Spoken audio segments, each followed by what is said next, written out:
স্বামী জান্নাতে যেতে হলে স্ত্রীর সুপারিশ কি বাধ্যতামূলক? আমাদের দেশে সুপারিশের হাদিসগুলি নিয়ে ভুলভাল ব্যাখ্যা বেশি হয়।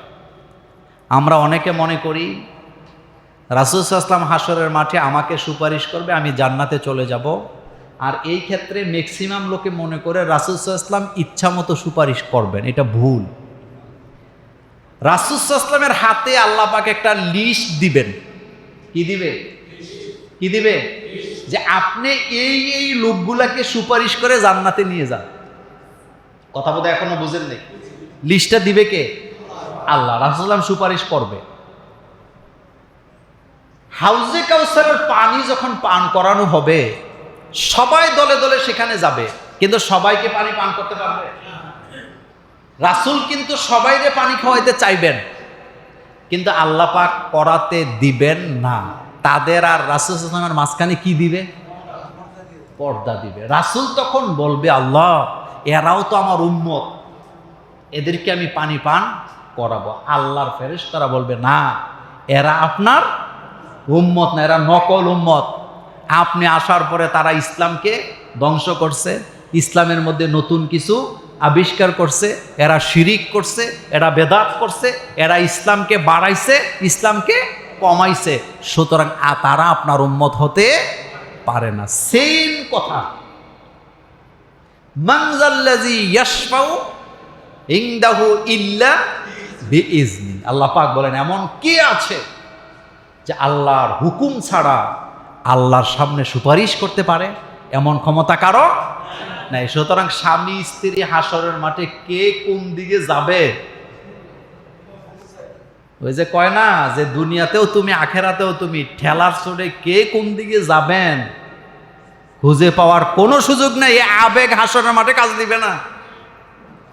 হাসরের মাঠে আবেগের কোনো কি নেই, কোনো দাম নাই, কোনো জায়গাও নাই। মা তার সন্তানকে অস্বীকার করবে, সন্তান তার মাকে অস্বীকার করবে। স্বামী এক পর্যায়ে বিপদে পড়ে বলবে, আমার কোনো স্ত্রী নেই, আমি বিয়েই করি নাই। স্ত্রীরা বলবে, আমি কোনো বিয়ে করি না, আমার কোনো কি নেই, স্বামী নেই। সেখানে কেউ কারো বোঝা বহন করবে না। ভালোবাসা, আবেগের কথা, এগুলা হাসরের মাঠে কি নাই, জায়গা নাই। সুতরাং স্বামী জান্নাতে যেতে হইলে স্ত্রীর সুপারিশ লাগবে, অথবা স্ত্রীর জান্নাতে যেতে হইলে স্বামীর সুপারিশ লাগবে, এই কথা ভুল। এই কথার কোনো কি নেই, ভিত্তি নেই। তবে হ্যাঁ, যেই নারী মৃত্যুর সময় তার স্বামীকে সন্তুষ্ট অবস্থায় রেখে মৃত্যুবরণ করেছেন, রাসূল সাল্লাল্লাহু আলাইহি ওয়াসাল্লাম বলেছেন ওই নারী জান্নাতে চলে যাবে। সে মারা গেছে এমন অবস্থায় যখন তার স্বামী তার প্রতি কি ছিল, সন্তুষ্ট ছিল, ওই স্ত্রী জান্নাতি। রাসূল সাল্লাল্লাহু আলাইহি ওয়াসাল্লাম বলছেন, কোন স্ত্রী মারা যাওয়ার পরে তার স্বামী যদি তার জন্য চোখের পানি ফেলে কাঁদে, ওই স্ত্রী আল্লাহর জান্নাতে চলে যায়। এটা কি গুরুত্বপূর্ণ কথা না? গুরুত্বপূর্ণ কথা। আরেকটা কথা বলি, স্ত্রীকে ভালোবাসা মানে স্ত্রীর নিয়ে ভিডিও করে ফেসবুকে দেওয়া না। স্ত্রীর সাথে কি অবস্থায় আছেন, সুখে আছেন না দুঃখে আছেন, এগুলা ভিডিও বানায় বানায় ফেসবুকে দেওয়ার নাম কি না? ভালোবাসা না। ভালোবাসা তখন প্রমাণ হবে যখন আপনি আপনার স্ত্রীকে ইসলামের পথে চালাবেন। একটা স্ত্রীর অধিকার মানে তাকে বেপরদায় রাস্তাঘাটে ঘুরতে দেওয়া না। একজন স্ত্রীর অধিকার মানে তাকে ফেসবুক চালানোর নামে বন্ধু বান্ধবের সাথে চেটিং করতে দেওয়া না। একজন স্ত্রীর অধিকারের নামে তার স্ত্রীকে সে বিভিন্ন ধরনের লোকের সাথে কথা বলতে দেওয়া, ছেলেদের সাথে কথা বলতে দেওয়া, অবাধে চলাফেরা করতে দেওয়ার নাম অধিকার নয়। মূল অধিকার হলো তাকে ইসলামের পথে রেখে জান্নাতে যাওয়ার জন্য তৈরি করা। কোথায় যাওয়ার জন্য তৈরি করা? আমাদেরকে সিদ্ধান্ত নিতে হবে আমরা কোথায় যেতে চাই। বলেন তো, কোথায় যেতে চাই? আল্লাহ যেন আমাদেরকে জান্নাতের জন্য কবুল করে। একটা কথা মনে রাখবেন, ছাপা দিয়ে নিজের বুঝ দিয়া জান্নাত পাওয়ার কোনো সুযোগ নেই। আমল লাগবে। কি লাগবে? আমল লাগবে। স্বামী স্ত্রী একজন আরেকজনকে সুপারিশ করে জান্নাতে নেওয়ার কোনো সুযোগ নেই। নাই। এই জন্য শরিকানা যারা কুরবানি দিবেন তাদের কথা, তাদের ব্যাপারে আমার কঠোর কথা। আজকে যায় ঘরে বলবেন যে হুজুর বলছে কিনার পরে আর কি করা যাবে না, এবং যাকে দিয়ে কিনাইছি একটা দায়িত্ব বিহাদাল ইমাম, এই একটা দায়িত্ব আমি একতেদা করলাম এই ইমামের পিছে, উনি যেটা কিনবে এটাই কি আলহামদুলিল্লাহ। আরেকটা কথা বলি, সেটা হলো আপনাকে যারা কুরবানির গরু কিনতে দায়িত্ব দিছে এটা আমানত, বলেন এটা কি? সুতরাং আপনি 1,20,000 দিয়ে কিনা 1,40,000 বলবেন, আপনার কুরবানি হবে না, হবে না, হবে না। আপনি জুলুমবাজ। আপনি কি? আপনি গোস্তটা ফাও খাইছেন, কিন্তু এটার দ্বারা আপনি পরের হক নষ্ট করছেন। হাসরের মাঠে উল্টা আল্লাহর আদালতে দাঁড়াইতে হবে। এরকমের মানুষ আছে কিনা আমি জানি না, তবে আমি এটা গতকালকে গবেষণায় পড়লাম। এমন কিছু লোক আছে, তাদেরকে যখন দায়িত্ব দেওয়া হয়, অবুঝ লোকেরা যাদের পুরুষ লোক নাই, তারা 1,40,000-এর 1,20,000 দিয়ে কিনা যায়া বলে 1,40,000 দিয়ে কিনছি, নিজেরটা সালাক যে কত প্রকার। আপনার কুরবানি কি হবে না। আল্লাহ যেন আমাদেরকে কবুল করেন, আমরা বলি আমিন। এরপরে সর্বশেষ একটা আবদার আছে আপনাদের কাছে, সেটা হলো দেখেন, রাসূল সাল্লাল্লাহু আলাইহি ওয়াসাল্লাম প্রত্যেক জুমার নামাজে আর ঈদের নামাজে রাসূল সাল্লাল্লাহু আলাইহি ওয়াসাল্লাম কালেকশন করতেন। বলেন কি করতেন? তো কালেকশনটা কেন করতেন? কারণ মসজিদ মাদ্রাসা চলতে কি লাগে? টাকা লাগে। এজন্য আপনাদের প্রতি আমার অনুরোধ থাকবে, জুমার নামাজে যেই পাঞ্জাবিটা পরে আসবেন, এই পাঞ্জাবিটাতে আগেই 10টা 20টা টাকা 100টা টাকা ঢুকে রাখবেন। আমরা যে এখানে নামাজ আদায় করি, এসি চলে নাকি চলে না? সরকার কি এটার বিল মাফ করে দিছে? যে জুমুর উত্তরপাড়ার মসজিদে অনেক দূর দূরান্ত থেকে মুসল্লি আছে, এটা অনেক প্রচার হয়, সুতরাং আমরা মাফ করে দিছি, ব্যাপারটা কি এমন? এটা চালাইতে টাকা লাগে। তো এসি চলে কয়টা বলেন তো? 4টা। মাইক চলে কি চলে না? মিডিয়ার ছেলেরা অনেক দূর দূরান্ত থেকে আসে। আপনারা মনে করেন না যে তারা শুধু এটা কামাই করার জন্য আসে? এটার দ্বারা ইসলামের প্রচার হয় নাকি হয় না? হচ্ছে। তো সুতরাং দান বাক্সটা যখন আমাদের সামনে যায়, সপ্তাহে 50 টাকা 20টা টাকা 100 টাকা দিলে আমরা কি গরিব হয়ে যাব?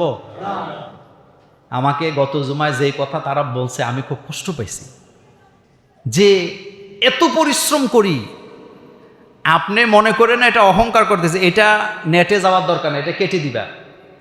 1 ঘন্টা কথা বললে আলহামদুলিল্লাহ 20, 40, 50 হাজার টাকা তো পাই নাকি পাই না?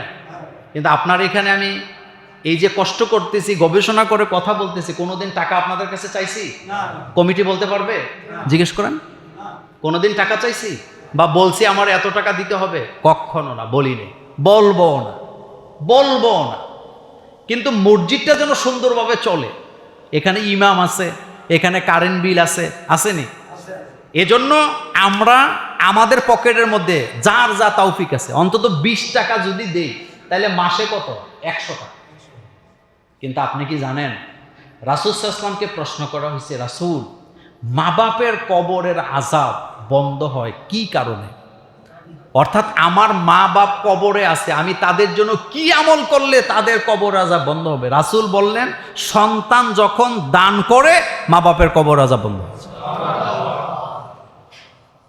রাসূলকে প্রশ্ন করা হলো, রাসূল, আমরা ভবিষ্যতের ব্যাপারে কিছুই জানি না, আমার বিপদ দূর হবে কি করলে, কি আমল আমার বিপদকে দূর করে? আল্লাহ রাসূল বলেন, বান্দা যখন দান করে আল্লাহ তার বান্দার বিপদকে অনেক দূরে ফালায়া দেয়।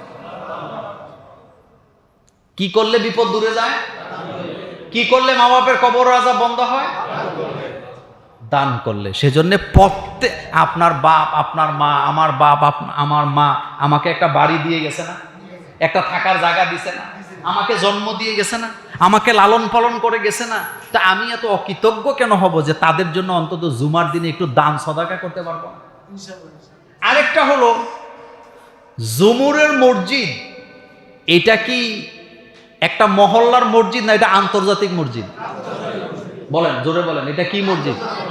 কোনো সন্দেহ আছে? তো আন্তর্জাতিক মসজিদের ভিতরে যদি নামাজ পড়ে দান করতে না পারি, তো দানটা করব কখন? আর সেজন্য প্রত্যেকের পকেটে যেন 10 টাকা 20 টাকা থাকে। বাংতি টাকা আগে রেডি রাখবেন। 100 টাকা যাদের তৌফিক আছে 100 দিবেন, 1000 যাদের আছে 1000 দিবেন। আল্লাহ বাড়ায় দিবে। আল্লাহ কি করবেন? বাড়ায় দিবেন। আগামী জুমাতে এত লম্বা কথা বলবো না, আগামী জুমাতে এর চেয়ে অনেক আগে আলোচনা শেষ করে বিদায় দেওয়া হবে, যেহেতু ঈদের আগের দিন জুমা। আর একটু আগে আগে আসবেন। আগামী জুমাটাই হচ্ছে শেষ কুরবানি ঈদের বাজার, এটা আমার মাথায় থাকবে, সেজন্য আলোচনা আগেই শেষ করে দেওয়া হবে। আল্লাহ আমাদের সকলকে কবুল করুক, আমাদের কুরবানি কবুল করুক, আমাদের হৃদয়টা যেন দিলে আমরা কি গরিব হয়ে যাব? আমাকে গত জুমায় যেই কথা তারা বলছে আমি খুব কষ্ট পাইছি, যে এত পরিশ্রম করি, আপনি মনে করেন না এটা অহংকার করতেছে, এটা নেটে যাওয়ার দরকার নেই, এটা কেটে দিবা। 1 ঘন্টা কথা বললে আলহামদুলিল্লাহ 20, 40, 50 হাজার টাকা তো পাই, নাকি পাই না? কিন্তু আপনার এখানে আমি এই যে কষ্ট করতেছি, গবেষণা করে কথা বলতেছি, কোনোদিন টাকা আপনাদের কাছে চাইছি? কমিটি বলতে পারবে? জিজ্ঞেস করেন, কোনোদিন টাকা চাইছি বা বলছি আমার এত টাকা দিতে হবে? কখনো না, বলিনি, বলবো না, বলবো না। কিন্তু মসজিদটা যেন সুন্দরভাবে চলে, এখানে ইমাম আছে, এখানে কারেন্ট বিল আছে, আসেনি? এজন্য আমরা আমাদের পকেটের মধ্যে যার যা তৌফিক আছে অন্তত 20 টাকা যদি দেই, তাহলে মাসে কত? 100 টাকা। কিন্তু আপনি কি জানেন, রাসূল সাল্লাল্লাহু আলাইহি ওয়াসাল্লামকে প্রশ্ন করা হয়েছে, রাসূল, মা বাপের কবরের আযাব বন্ধ হয় কি কারণে? অর্থাৎ আমার মা বাপ কবরে আছে, আমি তাদের জন্য কি আমল করলে তাদের কবর আযাব বন্ধ হবে? রাসূল বললেন, সন্তান যখন দান করে মা বাপের কবর আযাব বন্ধ হয়। রাসূলকে প্রশ্ন করা হলো, রাসূল, আমরা ভবিষ্যতের ব্যাপারে কিছুই জানি না, আমার বিপদ দূর হবে কি করলে, কি আমল আমার বিপদকে দূর করে? আল্লাহ রাসূল বলেন, বান্দা যখন দান করে আল্লাহ তার বান্দার বিপদকে অনেক দূরে ফালায়া দেয়। কি করলে বিপদ দূরে যায়? কি করলে মা বাপের কবর আযাব বন্ধ হয়? দান করলে। সেজন্য আপনার বাপ, আপনার মা, আমার বাপ, আমার মা আমাকে একটা বাড়ি দিয়ে গেছে না, একটা থাকার জায়গা দিছে না, আমাকে জন্ম দিয়ে গেছে না, আমাকে লালন পালন করে গেছে না, তা আমি এত অকৃতজ্ঞ কেন হব যে তাদের জন্য অন্তত জুমার দিনে একটু দান সদাকা করতে পারবো? আরেকটা হলো জুমুরের মসজিদ, এটা কি একটা মহল্লার মসজিদ না এটা আন্তর্জাতিক মসজিদ? বলেন, জোরে বলেন, এটা কি মসজিদ? কোন সন্দেহ আছে? তো আন্তর্জাতিক মসজিদের ভিতরে যদি নামাজ পড়ে দান করতে না পারি, তো দানটা করব কখন? আর সেজন্য প্রত্যেকের পকেটে যেন 10 টাকা 20 টাকা থাকে। বাংতি টাকা আগে রেডি রাখবেন। 100 টাকা যাদের তৌফিক আছে 100 দিবেন, 1000 যাদের আছে 1000 দিবেন। আল্লাহ বাড়ায় দিবে। আল্লাহ কি করবেন? বাড়ায় দিবেন। আগামী জুমাতে এত লম্বা কথা বলবো না, আগামী জুমাতে এর চেয়ে অনেক আগে আলোচনা শেষ করে বিদায় দেওয়া হবে, যেহেতু ঈদের আগের দিন জুমা। আর একটু আগে আগে আসবেন। আগামী জুমাটাই হচ্ছে শেষ কুরবানি ঈদের বাজার, এটা আমার মাথায় থাকবে, সেজন্য আলোচনা আগেই শেষ করে দেওয়া হবে। আল্লাহ আমাদের সকলকে কবুল করুক, আমাদের কুরবানি কবুল করুক, আমাদের হৃদয়টা যেন আল্লাহ